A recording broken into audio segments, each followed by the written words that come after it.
갓 결혼한 신혼 부부가 첫 명절을 맞이합니다. 서울에서 어떻게 짐을 바리바리 싸서 부산까지 내려왔어요. 내려오자마자 그 며느리는 시어머니와 함께 더불어 20인분의 만두를 빚어야 했습니다. 남편이 볼 때 너무 안쓰러운 거예요. 그래서 열심히 뒤에서 설거지를 돕습니다.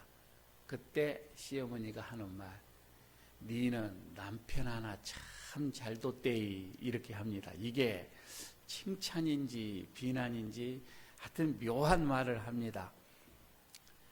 다음날 아침이 됐어요. 차례상을 마치고 설거지를 다 끝냈습니다. 뒷정리를 다 끝낼 즈음에 남편이 또 눈치를 합니다. 자기야, 얼른 짐 싸, 빨리 싸, 처가에 가야지. 그런데 하필 그때 문이 열리더만 시누이가 또 들어옵니다. 그러면서 하는 말을 그럽니다. 너희가 갔을까봐 내가 빨리 왔대이, 또 이렇게 합니다. 그러면서 부엌에 들어가려고 하니까 친정어머니, 야야야야, 너는 시댁에서 얼마나 고생 많이 하고 왔는데 가만히 앉아있으래, 또 이럽니다. 그때 며느리가 어머니, 친정어머니로 빙의가 되어가지고 얘기를 합니다. 안사돈, 댁의 딸이 귀하면 남의 딸도 귀한 줄 알아야지. 혹시 들어본지 않았습니까? 이거 82년생 김지영이라고 하는 영화, 거기 안에서 나오는 한 대목입니다. 명절 때가 되어지면 참 스트레스를 많이 받죠. 3,500명에게 이 설 명절에 관한 설문조사를 했습니다. 우리나라요, 3,500명 중에서 대답을 하는데 58%가 스트레스를 받는데요. 근데 58%의 그 중에서 기혼 여성이 79% 돼요. 그러니까 기혼 여성은 79%가 다 스트레스를 받는데요. 대단하죠. 미혼 여성은 59%, 기혼 남성은 54%, 미혼 남성은 52%. 그러니까 남자보다는 여자가 더 스트레스를 많이 받고, 여자 중에서도 미혼보다는 기혼 여성이 스트레스를 많이 받는다는 거예요. 이 설날 말입니다. 그래서 다시 또 설문조사를 한 거예요. 그러면 무엇 때문에 그렇게 스트레스를 받느냐라고 물어보니까 미혼들은 이렇게 얘기합니다. 부모님들의 잔소리가 싫어서, 이게 첫 번째예요. 그리고 너무 자신의 근황에 대해서 과도하게 관심을 가져서, 이게 미혼 남녀들의 스트레스고, 그 다음에 기혼의 남성은 부모님에게 미안해서, 이게 있는가 봐요. 부모님에 대한 미안함이 죄송해서 이게 64%. 그런데 기혼 여성은 용돈, 선물 이런 거에 대해서 지출이 과다하게 많기 때문에 이걸로 인한 스트레스가 60%라고 이렇게 나와 있습니다.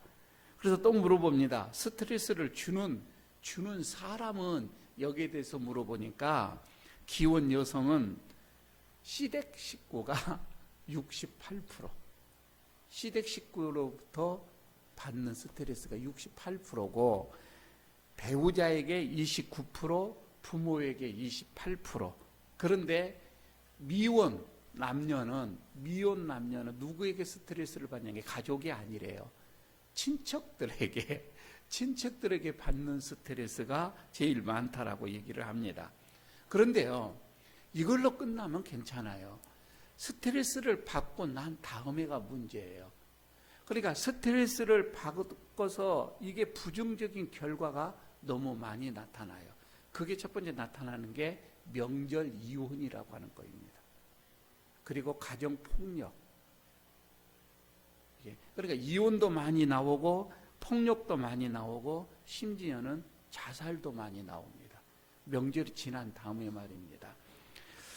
그래서 법원 행정처에서 발표한 그 자료에 의해 보면은 2016년도를 기준으로 해서 하루에 이혼 건수가 296건입니다.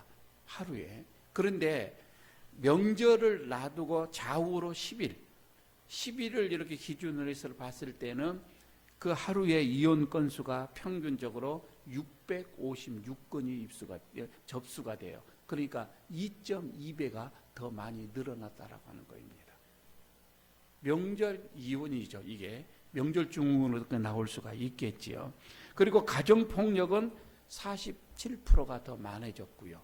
심지어 명절이 지난 다음에 3일간, 이 3일간의 이 기간 동안에 자살의 건수가 평소보다도 48%가 더 많다고 하는 거예요. 상당히 문제죠. 여러분 생각해 봐요. 명절이 뭐예요?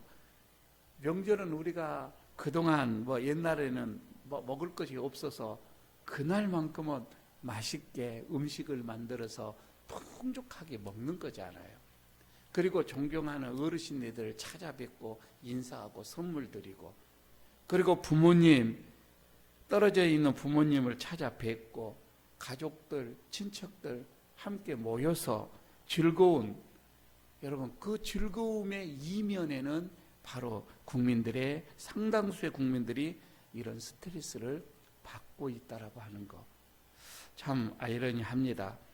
그래서 여러분 이 스트레스를 줄이는 이 방법, 명절 때에 스트레스를 줄이는 방법에 대해서 물어봤더니 그 첫 번째가 말조심이라고 하는 거예요. 말을 잘해야 되겠죠. 한마디, 그냥 내가 하고 싶은 말을 다 하는 것 아니죠. 하고 싶고 궁금하고 물어보고 싶은 말도 많이 있지만, 그러나 정말 말 한마디 한마디를 조심을 해야 될 것인데, 가장 이 명절에 듣고 싶어하는 말이 있다는 것입니다. 그래서 배우자에게 가장 듣고 싶어하는 말, 수고에 대한 감사. 수고했어. 참 고마워. 여러분 이 말이 81% 돼요. 그 말을 듣고 싶어하는 게. 그러니까 압도적인 거이지요. 또 자녀로부터, 부모님들도 마찬가지예요. 자녀로부터 듣고 싶은 말이 수고에 대한 감사래요. 부모도 그런 마음을 듣고 싶어 한다는 것이지요. 또 자녀들은 부모로부터 듣고 싶어 하는 말이 노력에 대한 칭찬이라고 하는 거예요. 어떻게 됐든 결과가 어떻게 나왔든 그 노력에 그 수고로움이 있잖아요. 거기에 대한 칭찬, 이것을 듣고 싶어 하는 게 또 52%. 그러니까 가족 간에 서로 칭찬하고 서로 감사하고 서로 고마워하고, 여러분 이런 말들, 이걸 가장 듣고 싶어, 명절 때 듣고 싶다라고 하는 것입니다. 부모는 그러지요. 자식들이 다 함께 모였습니다. 함께 있어 행복하다. 여러분 이런 고백. 그리고 또 자녀들은 부모님 살아 계셔서, 그래서 형제들이 이렇게 모일 수 있는 것, 그래서 또 감사. 사실 부모님이 안 계시면 형제들 모이기가 힘들잖아요. 저도 이제 부모님이 떠나시고 첫 번째 명절을 맞이하지만 안 모입니다. 가지를 않죠. 구심점이 없어져 버리는 거이죠. 살아있음에, 부모님이 아직 살아있음에, 그래서 형제들이 모이고, 그래서 또 행복하다고 고백하는 그런 말. 여러분 이것처럼 오늘 본문에서도 이제 그런 말씀이 나오잖아요. 그래서 서로 같은 말, 같은 마음, 같은 뜻, 이런 마음을 품고 분쟁이 없는 거. 여러분 우리가 같은 신앙을 갖는 거 얼마나 행복한 가정인지 다시 한번 느껴보기도 합니다. 간혹 어떤 가정들은 가족들이 처음에 모일 때는 그냥 웃으면서 기쁘게 잘 모여요. 그래서 이제 덕담을 하고 담소를 하면서 거기에 술 한 잔이 들어갑니다. 술 기운에 자기의 평소에 숨겨진 감정들이 이제 또 나오게 되어집니다. 그러면서 나의 지금 이런 불행, 어떤 원망을 이제 섞여서 또 얘기를 합니다. 남편 탓하시오, 시댁 탓하지요. 그 다음에 이런 부부들 안에 처가 탓하지요, 자식들 탓하지요. 때로는 부모 탓도 하게 되어지고, 조상 탓도 이렇게 하게 되어지고, 이러다 보게 되면 결말은 그냥 엉망진창으로 끝나는 그런 경우들이 많이 있음을 보게 되어집니다. 오늘 여러분 가정에서, 오늘 본문에서도 이런 가정만 불화가 또 있는 것은 아니에요. 가정에만 이렇게 어려움이 있는 것이 아니고 조금 더 넓게 보면 교회 안에서도 이런 불화들이 많이 있음을 말해줍니다. 여러분, 우리가 교회 뭐 하려고 우리가 교회를 다녀옵니까? 은혜 받으려고. 그렇잖아요. 우리가 행복해 하자고 이렇게 모인 것이잖아요. 서로 여러분 우리가 복받자고 모이는 것이잖아요. 서로 우리가 사랑을 나누자고 모이는 것이잖아요. 이런 교회임에도 불구하고 교회 안에서 왜 서로 파당을 나누고 이렇게 갈등을 일으켜야만 되고, 여러분 이렇게 되어지면 교회의 근본적인 첫 번째 그 사명, 복음 전함, 복음 전파, 여러분 이것은 꿈도 못 꾸는 거예요. 그래서 여러분 파당하는 그런 교회들을 이렇게 보게 되면서 그 파당으로 갈라지는 교회를 보면서 오늘 본문에서는 고린도 이 교회들인데, 이 고린도 교회 안에서도 이 파당이 이렇게 나눠지는 그런 모습이 나오지요. 바울을 딱 중심으로 합니다. 이 바울은 고린도 교회를 설립한 자지요. 설립을 했습니다. 어떻게 보게 되면 이 바울파들은 주류파예요. 그러면서 바울의 어떤 이런 사도적인 어떤 이런 권위를 옹호하는 그런 파이기도 하고, 그러나 아볼로파가 있는데 이 아볼로는 지금 현재의 목사의 어떻게 보면 그 교회를 담임을 하고 있는 목사입니다. 굉장하게 구약에 대한 어떤 이 성경에 능해요. 박식해요. 웅변가예요. 그러니까 굉장하게 어떻게 보면 설교가이기도 합니다. 그래서 아볼로를 중심으로 똘똘 뭉쳐서 굉장하게 어디 보면은 지적이고 이성적인 그런 파벌이라고 봐줄 수도 있겠지요. 그러나 또 계바파가 있는 거예요. 여러분 이 계바파는 베드로를 말하는데, 베드로를 앞세워서 어디 보면 정통성을 주장을 합니다. 그래도 예수님의 제자는 베드로밖에 없다 이거이죠. 그래서 정통성을 주장하는데 굉장히 이거는 어떻게 보면 보수적인 유대교의 어떤 이런 무리들이 핵심으로 되어져 있는 그런 어떤 무리들이지요. 그러다 보니까 그리스도파가 또 있습니다. 그러니까 이 파도 싫고 저 파도 싫고 그냥 여기 들어가기 싫은, 속하고 싶지 않는, 그래서 우리는 그냥 예수님만 따르겠다라고 하는 그런 파가 또 있음을 여기서 보게 되지요. 그런데요, 12절에서 보게 되어지니까 여기서 이 분쟁의 구체적인 원인이 여기서 나옵니다. 저기 말씀 봐봐요. 내가 말하면 너희가 각각 이르되 나는 바울에게, 나는 아볼로에게, 나는 게바에게, 나는 그리스도에게 속한 자라 한다 이거예요. 속한 자라 한다. 그러니까 어떻게 보게 되면 자신의 신앙에 영향을 받는 그 사람에게 내가 속한 자다 이 말입니다. 영향을 받은 자에게. 여러분 여기서 속한다라고 하는 그 뜻, 이 말씀의 의미는 뭐냐면 신앙의 중심으로 삼는다 이 말이에요. 그 대상을 신앙의 중심으로 삼는다. 그러니까 어떤 사람이 자신의 신앙에 큰 영향을 미쳤어요. 저 사람이 큰 영향을 미쳤다고 해서 그게 내 신앙의 근본적인 어떻게 보면 지조, 신앙의 대상 중심이 될 수는 없잖아요. 내가 그 사람의 신앙에 어떤 영향을 받았다 한다 할지라도 그는 내 신앙의 대상은 될 수는 없어요. 여러분 우리는 신앙의 대상이 분명해야 됩니다. 그러나 지금 여기서 고린도 교인들은 여기에 대해서 혼란을 겪게 되어집니다. 저는 현재 지금 현재 속에서도 이런 일들이 심심찮게 우리 성도들 중에서도 있다라고 이렇게 봐집니다. 우리가 교회에 들어오게 되어진 분명한, 그리고 어디 보면은 직접적으로 분명 이해는 가요. 사람으로 통해서 우리는 들어옵니다. 그죠? 사람을 전도를 받고 들어오게 되어지고, 또 교회 안에서 사람을 만나게 되어지고, 신앙의 영향을 많이 받게 되어지는 것은 사실입니다. 그죠? 그 사람 때문에 내 신앙이 성장이 되어지고, 그 사람 때문에 내가 교회에 정착이 되어지고, 맞아요. 그건 분명한 사실이다 입니다. 하지만 여러분, 사람은 교회를 형성하게 하는 근본적인 기초는 아니라 이 말입니다. 교회가 세워지는 기초는 아니에요.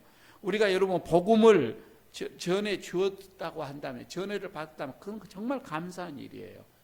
정말 감사하는 일이지만은, 그러나 그가 전한 복음의 그 주체는 그리스도다 이 말이에요.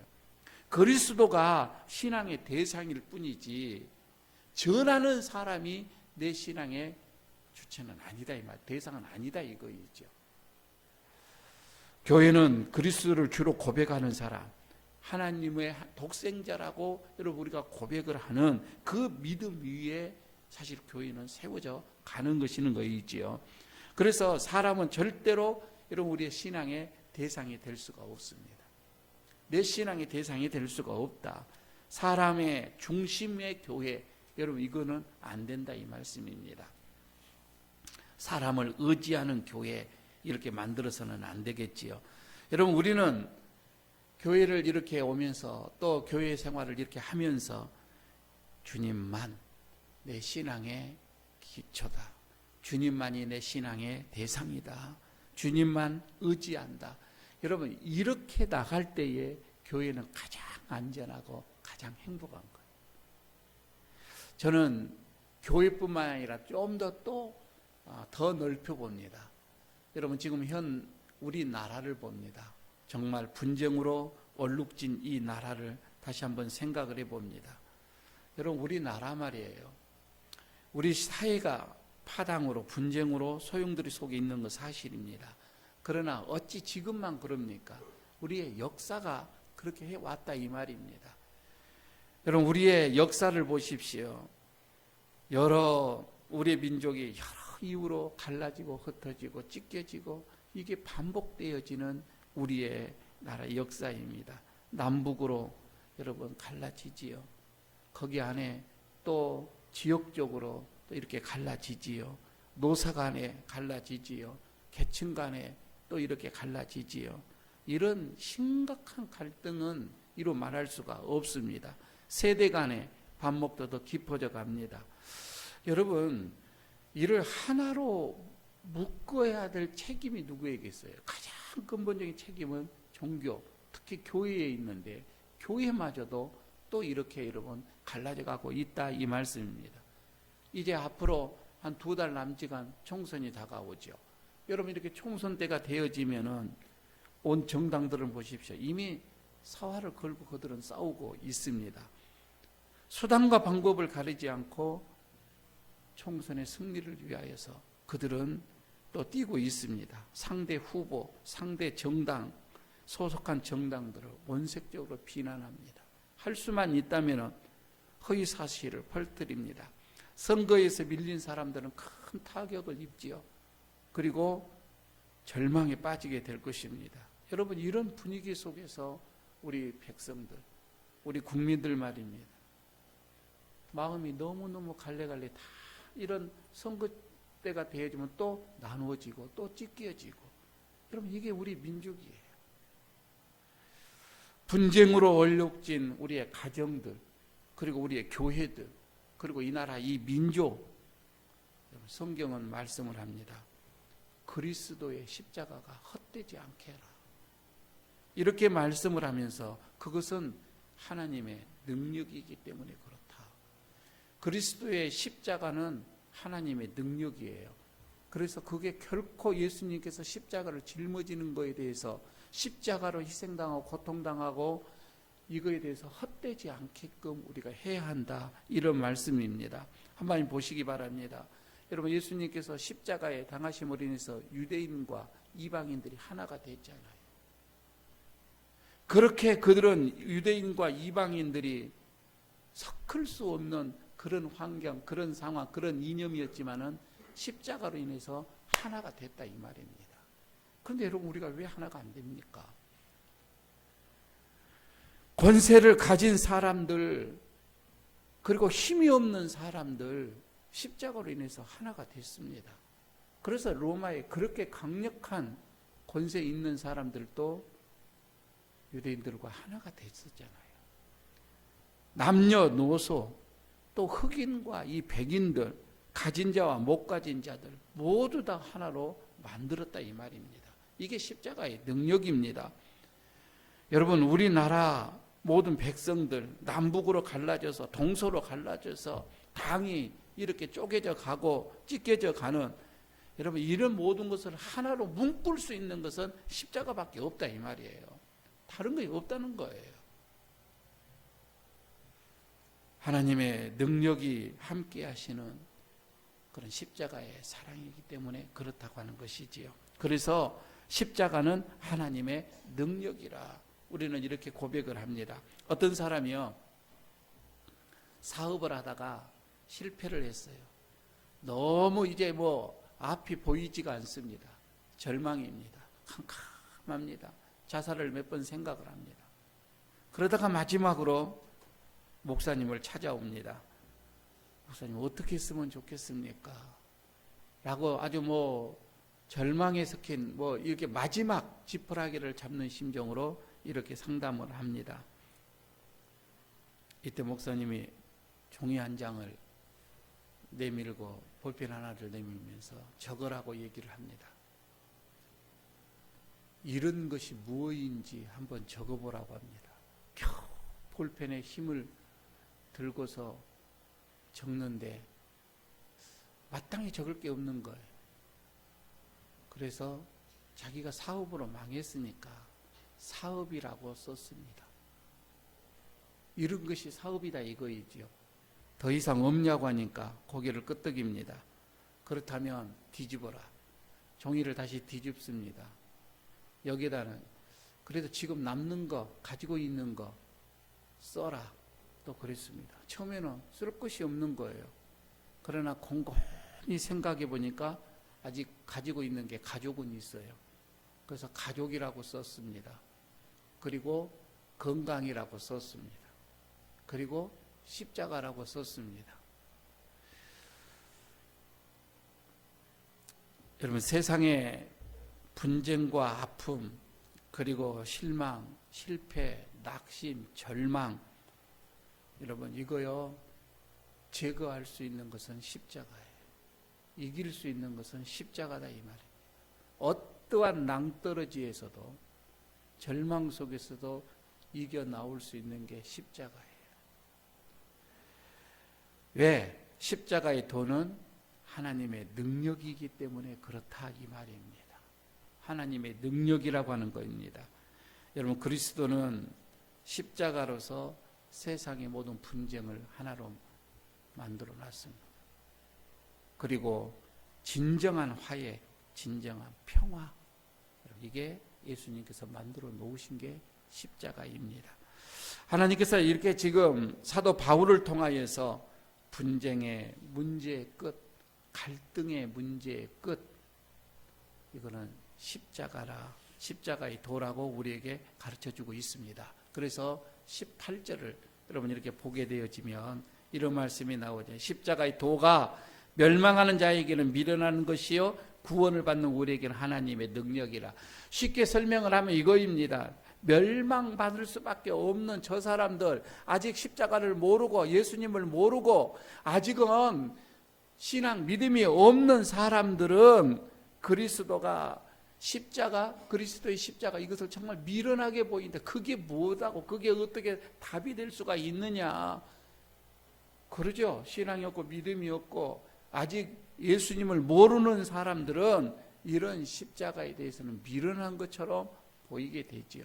그러나 믿음이 있고 예수님을 받아들이고 여러분 우리에게 구원을 얻는 우리에게는 반대입니다. 그거는 능력이라 이 말입니다. 모든 것을 다 할 수 있는 능력이 이 십자가에 있다, 이런 말씀이 되겠지요. 그래서 여러분, 이 능력이 헛되지 않게 해라, 오늘 이렇게 말씀을 하잖아요. 헛되지 않게 하기 위해서는 여러분, 우리가 어떻게 해야 돼요? 그리스도인의 사람이 되어야 되겠죠. 그리스도인이 되어야 되겠지요. 그리스도의 제자가 되어져야 된다, 이 말입니다. 오늘 여러분, 우리가 명절에 조용히 한번 십자가 앞에 한번 서보서 내 자신을 돌아보시기 바랍니다.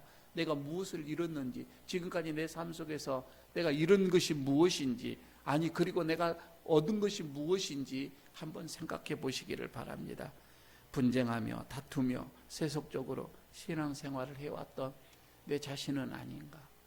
내가 예수를 믿는다고 하나님의 예수님의 제자라고 하면서 나는 여전히 세속적인 사람으로 살아왔지는 않는가?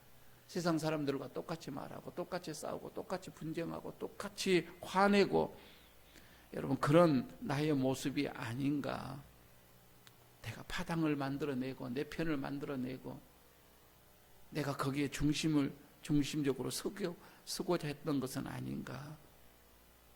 여러분, 십자가는 아무런 의미가 없다라고 여러분 이렇게 느껴지고 생각을 한다면 이미 그는 세상에서 맛을 잃은 소금과도 같은 것입니다. 그리스도의 십자가가 헛되지 않게 하려면 여러분, 우리는 복음이 함부로 변질되지 아니하도록 오늘도 우리는 노력을 해야 할 것입니다.